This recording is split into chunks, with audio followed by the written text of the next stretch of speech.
Teman-teman, ketemu lagi dengan saya Edward. Kali ini saya akan share tentang satu materi yang cukup serius, yaitu relay arus lebih. Saya akan berbagi ataupun membahas 5 hal. Yang pertama adalah fungsi daripada relay arus lebih ini.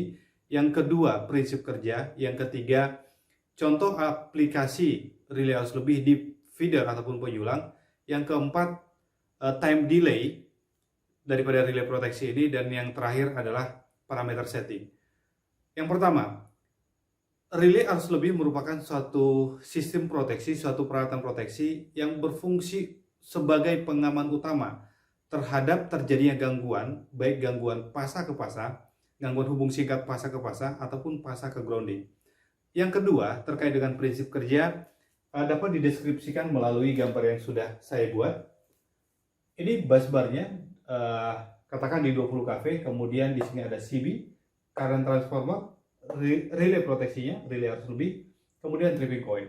Ketika nilai arus mengalir di dalam bus ini pada beban, maka SETI akan merasakan dan mengirimkan nilai arus itu ke relay proteksi. Dan kemudian ketika terjadi arus gangguan hubung singkat yang tadi baik pasa-pasa ataupun pasa ke grounding, maka nilai arus itu akan dikirim ke relay. Dan tentu di sini tadi di relay ini sudah ditetapkan ataupun sudah disetting nilai ISET-nya. Ketika nilai arus yang mengalir ke relay ini lebih besar atau sama dengan ISET-nya, maka relay akan menyimpulkan bahwa terjadi gangguan dan akan menginstruksikan CB trip berdasarkan time delay ataupun waktu tunda yang telah disetting. Sehingga berdasarkan waktu tunda itu relay akan mentripkan CB, tripping coil akan mendapat tegangan dan tripping coil akan mentripkan CB, sehingga area yang terganggu ini lepas dari sistem. Yang ketiga, seperti apa aplikasinya di dalam feeder. Nah, ini feeder di gardu induk A, gardu induk B, jaringannya spindle, kemudian tersuplai 150/20 kV dari trafo daya. Ini gardu distribusi, dan ini adalah gardu pelanggan TM. Secara umum di Indonesia kebanyakan bahwa di gardu distribusi ini tidak terpasang relay proteksi. Yang dipasang relay proteksi adalah di gardu pelanggan tegangan menengah. Nah, memang di sini dipasang relay proteksi, tapi dia tidak akan mendeteksi nilai arus yang gangguan di dalam line ini karena dia diparalel terhadap pelanggan seperti itu. Nah, katakan jika terjadi suatu gangguan e-fault, baik itu di mana saja di sepanjang jaringan ini. Pada kondisi ini nilai arusnya harus mengalir dari atas ke bawah karena di bawah ini terbuka. Nah, ketika terjadi gangguan, katakan e-faultnya di sini, e-fault di gangguannya, maka nilai arus ini akan dirasakan oleh trafo arus yang ada di feeder ini, kemudian dikirim ke relay yang ada di feeder. Nah, nilai arus tadi akan dirasakan dan dibandingkan oleh relay terhadap ISET-nya. Seperti tadi, kalau nilai arusnya lebih besar sama dengan ISET, maka relay akan menginstruksikan CB untuk bekerja sehingga CB-nya terbuka dan area yang terganggu ini akan lepas dari sistem. Tidak akan mengganggu feeder yang ada di sebelahnya, bahkan tidak akan mengganggu, gangguan itu tidak akan terdampak ke feeder di sebelah ataupun bahkan sampai ke trafo. Untuk waktu tunda daripada relay bekerja secara umum ataupun garis besar dapat dibagi menjadi 3. Yang pertama adalah instan. Instan ini artinya bahwa ketika terjadi gangguan dirasakan dan disimpulkan bahwa itu adalah gangguan oleh relay, maka secara langsung tanpa ada waktu tunda, relay akan menginstruksikan terhadap CB untuk dibuka. Itu instan ya, instan. Kemudian yang kedua adalah definite time. Nah, definite time ini adalah kita menentukan berapa milisecond relay bekerja setelah dirasakan adanya gangguan.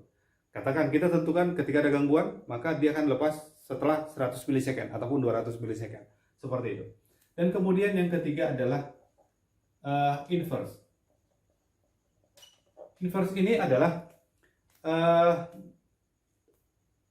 nilai arus gangguan akan berbanding terbalik terhadap waktu tunda tripnya relay. Contoh, ketika nilai arus semakin besar, maka waktu tundanya akan semakin cepat. Semakin besar nilai arus, maka waktu tripnya akan semakin kecil. Nah, katakan ini 1000, 2000, 3000. Nah, ini 100 milisecond, 200. Ketika 1000, katakanlah 100 milisecond. Ketika 2000, maka nilai arusnya, waktunya akan semakin singkat waktu tripnya. Seperti itu. Nah, kemudian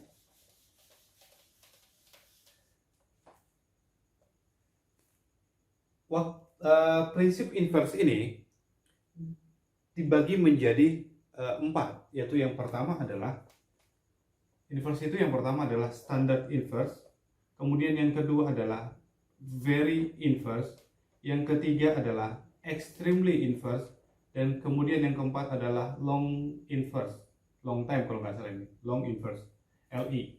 Jadi seperti itu ya.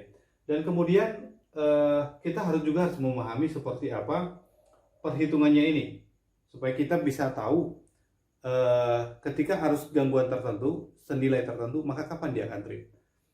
Oke. Walaupun sebenarnya pada dasarnya terlebih dahulu sebelum masuk ke sini kita harus mengetahui bisa menghitung nilai arus gangguan, tetapi itu nanti akan kita bahas pada pertemuan pada konten berikutnya. Nah, secara rumus untuk yang standar inverse dan secara umum di feeder menggunakan standar inverse. Standard inverse. Rumusnya adalah waktu tunda T sama dengan TMS dikali B per I volt per I set. Ini I ya. Pangkat A dikurang 1. Seperti itu. Ya, seperti itu ya. Nah, di mana TMS ini adalah time multiple setting, dan kemudian A dan B merupakan suatu konstanta. A dan B merupakan suatu konstanta. Untuk standar inverse nilai A-nya adalah 0,02 dan untuk yang B-nya adalah 0,14. Jadi sebenarnya rumus daripada inverse itu secara umum seperti ini. Tetapi yang berbeda adalah nilai B dan A-nya.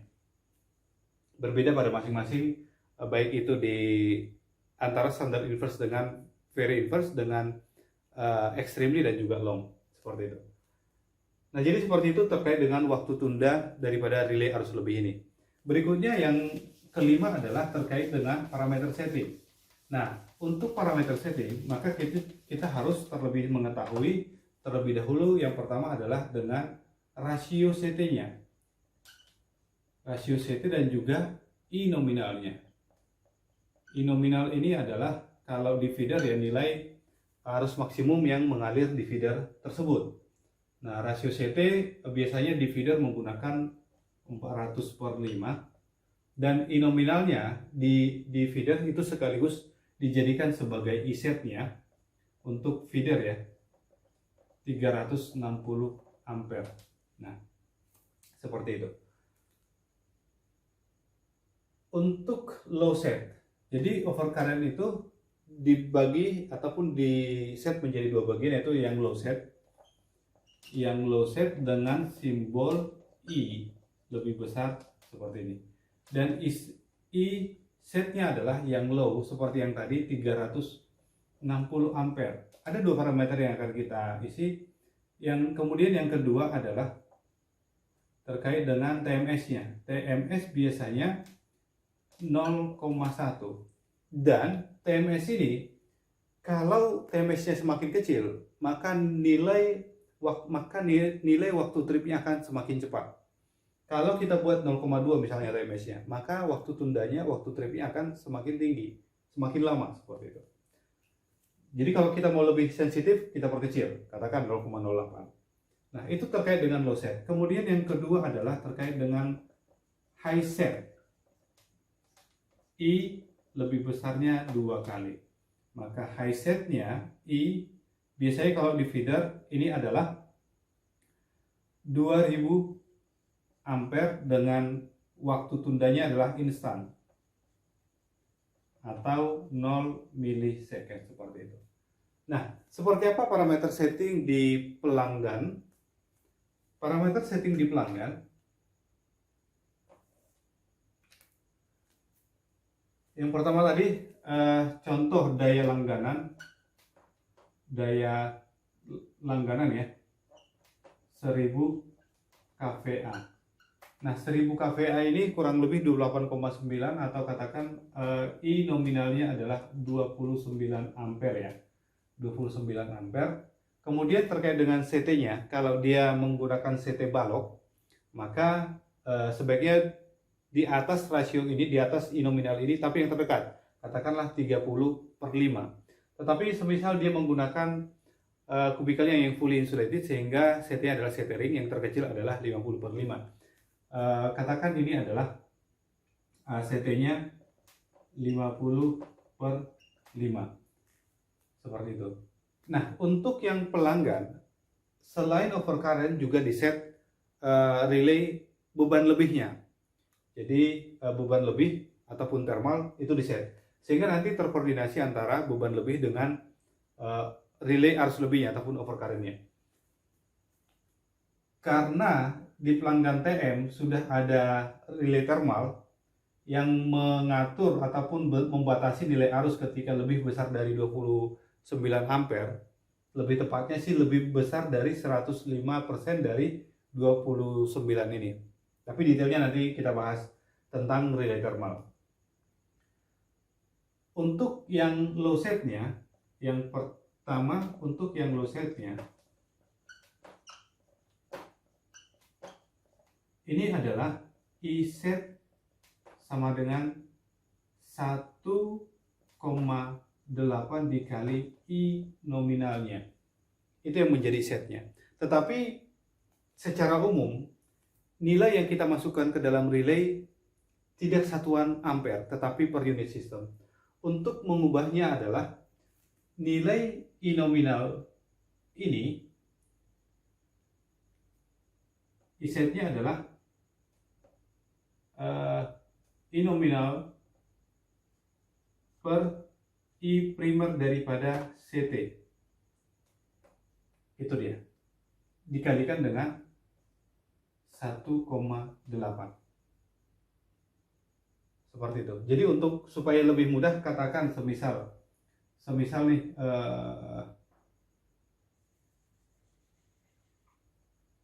untuk mempermudah, katakan ini adalah ya sudah, nanti dihitung sendiri aja ya berapa nilainya ya. Tetap ini adalah 29 ampere, kemudian ini adalah 50/5. Yang penting adalah IN adalah 29 dibagi dengan 50, I primernya dikali dengan 1,8. Itu yang menjadi I setnya. I set. Nah, hasilnya ini adalah 1,04. Jadi angka 1,04 ini yang kita masukkan ke relay. Kemudian terkait dengan ini tadi TMS-nya, yang berikutnya I setnya TMS. TMS ya. Boleh kita buat 0,1. 0,1. Pada prinsipnya adalah karena ini di gardu distribusi, nilai waktu tripnya harus lebih singkat dibanding di sini. Di sini TMS 0,1 dengan I setnya 360. Tetapi I set di sini kecil. I set di sini adalah 1,8 dikali 29. Jadi kurang lebih nggak sampai 55 ampere. Sehingga ini pasti sudah akan lebih cepat waktu tripnya. Itu untuk yang low set. Kemudian yang kedua adalah high setnya. High set ataupun I seperti ini. Maka I-nya adalah nilai I setnya untuk di gardu ini adalah 8 dikali, bukan 8, 7,2. 7,2 dikali I nominalnya. Maka ini adalah nantinya adalah 7,2 ataupun 29/50 dikali 7,2.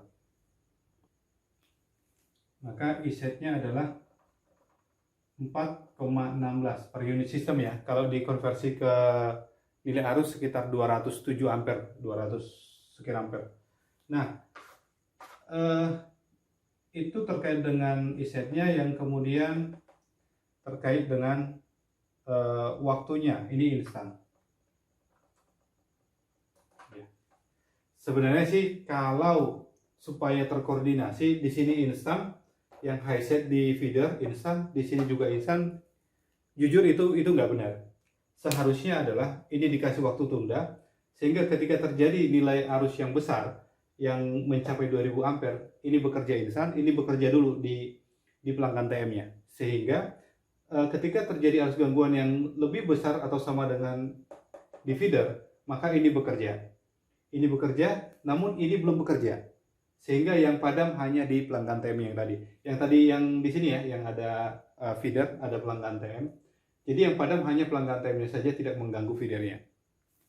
Jadi seperti itu ya teman-teman. Seperti apa relay arus lebih sudah dibahas tadi, ada 5 terkait dengan fungsi, kemudian prinsip kerja, aplikasi dalam feeder, seperti apa time delay, dan kemudian yang terakhir adalah parameter settingnya.